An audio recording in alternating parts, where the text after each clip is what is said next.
इसमें अब जो बो जाएंगे अब इसमें कुछ बोएंगे तो आगे मिलेगा।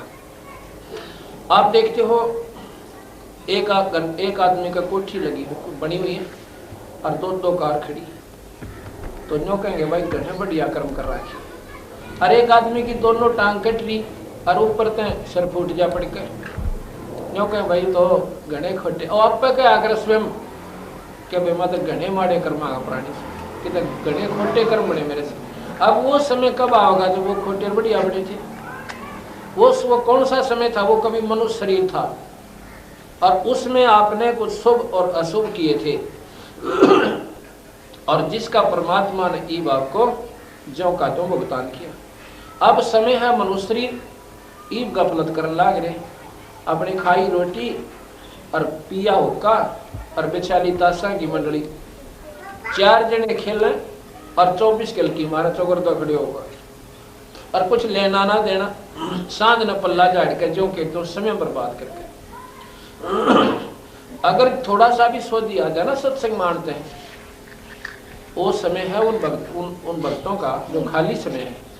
एक धार्मिक किताब ले, एक तो पढ़े और बाकी सुने बैठ के, आनंद आवे, समाज सुधरे, बच्चा न बिठावे, बाण बेटियां न बिठावे और बैठ के अपना वो सत्संग सुनावे, उस किताब को पढ़े। और उस अनमोल समय को हम कहाँ खो रहे हैं? ताशों का कम से कम आपने जहां वोट देनी है दीजिए, अपना फैसला करके, बस इतना ही काम है, आगे नहीं इससे फालतू। बाकी अपना परमात्मा के नाम पर लगे रहिए। ठीक है, राजा तो आपने चुनना ही पड़ेगा, आपने जो ठीक लगे विधिवत तो अपनी वोट दीजिए और बाकी अपना भजन करे। बनेगा वो ठीक से, ना बने तुमने के ठेका ले रखा होता, उसके नसीब फलेंगे। तो इस प्रकार हम जो अनावश्यक बातें हैं उनको इतना बढ़ा चुके हैं और जो आवश्यक है उनको छेड़ते भी कौन है। इसलिए संत कहते हैं कि सत्संग में आए बिना जीवन स्वर्दी आवनी। और सत्संग में आप देख लो कितने गा रहे हैं। यहाँ पर वैसे भी कोई रागनी गानी वाले आ जाते ना, या ड्रामा करनी है और लड़की नाचने वाले ले आते तड़क गुआंडा तो ही आ जाते, और रागनी गाने वाले आ जाते हैं। कंपटीशन हो जा तो बिना बुलाए 20 पूछो रे क्या का टेंट लग रहा है, लोगों का कंपटीशन है। इतनी आग फैल जा, मन मानो 100 कोस से आदमी यहाँ पर इकट्ठे हो जाते ट्रैक्टरों में आते, और भगवान के नाम पर जगह जगह पर्चे ला रखे और बताया भी होगा भक्तों ने, लेकिन देखते भी कोई। इस मार्ग को तो हमेशा मतलब सबसे तुच्छ मार्ग मान लिया कि ये तो मूर्ख से लोगों का काम हुआ, अगर दिन काम कोई नहीं, जो हो कब बैठे और जो सारा दिन ताश खेले वो भी नौका विराट जो ठाली आदमी आगे काम से सत्संग में जाना पत्र बोला तो सारा दिन बता के अकेला थोड़ा सारा बैठा, अपने को कोई नहीं देखता।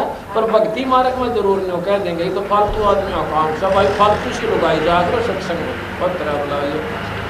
अब ये भारत कहते हैं बीपी पड़ते रहे थी, बीपी पड़ते रहे थी जो भी लगे थी बात, अब गा तो गाड़ा फिरती हूँ अपने कुतिया बाधा। एक छोटी सी नादानी इस जीव ने कितनी सेध ली।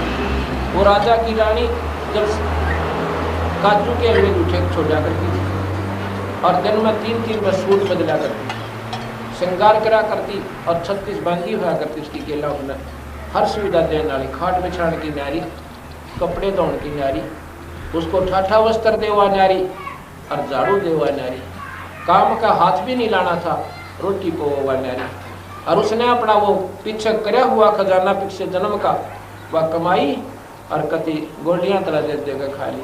आगे बोई को ना, आगे ना बोने से उसको क्या बन गया, अर्थात सत्संग की कमी रही। सत्संग का जो अभाव है सजीव ने कहाँ ले जाकर छोड़ दे से, कहाँ तो रानी और कहाँ फिर कुतिया। अब पैर जो गले कितने पैर। अब ये बातें समझ में आओगी जब भक्ति में रुचि बने इस जीव की, और ये सुनेंगी बहन और बेटी सत्संग में। अगर ताला का भीतर रहेंगी तो क्यों कर सुनेंगी बता। बीबी पर्दा रहे थी और डोडी लगे थी बार, एक गा तो गाड़ा फिरती है बण कुतिया बाजार। अब परमात्मा ने वो सारी सुविधा छीन ली और इतना नाराज हो गया उस अज्ञान आत्मा से कि मनुष्य जन्म पाकर इतने सुख में और परमात्मा याद नहीं किया। अब वह कुतिया बना दी। आप शरीर से नग्न और रोटी की चिंता। कहते हैं गरीबदास जी महाराज कह रहे हैं कि वो पर्दे की सुंदरी